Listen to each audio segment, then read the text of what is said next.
У каждого художника свой творческий взгляд на мир и своя судьба. В Чувашском государственном художественном музее открылась выставка «Счастье творить», посвященная 130-летию народного художника Чувашской АССР Никиты Сверчкова. Разносторонне одаренный мастер создал множество портретов, пейзажей и графических произведений. Многолетний труд Никиты Сверчкова оценен по достоинству. Во-первых, Никита Кузьмич, как никто из авторов, понимал, чувствовал и переживал за судьбу своего народа, чувашского народа.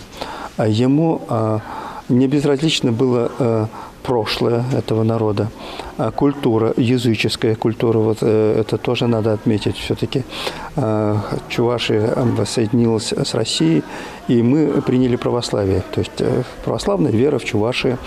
Но, тем не менее, у Чувашии существуют такие языческие традиции, тоже поклонение Керемете, языческим богам.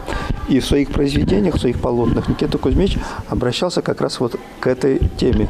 В экспозицию вошло более 50 произведений мастера. Особое место среди них занимает полотно «Чувашская свадьба», написанное в 1967 году. Между тем, первый эскиз датирован 1939 годом.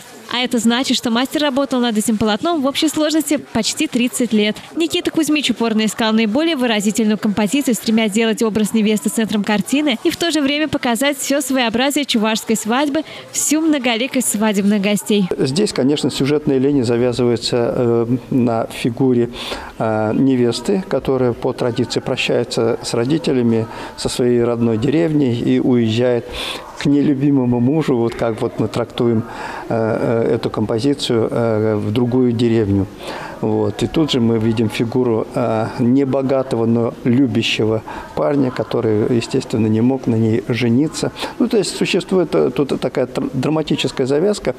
Вот. Но, тем не менее, вот быт чувашской деревни здесь очень хорошо изображен. Произведения Никиты Сверчкова прошли испытания временем и вошли в золотой фонд чувашской живописи как глубоко национальные и по содержанию, и по колориту. Именем художника названа улица в городе Чебоксары. Елена Яковлева, Степан Гурьянов. Жизнь столицы.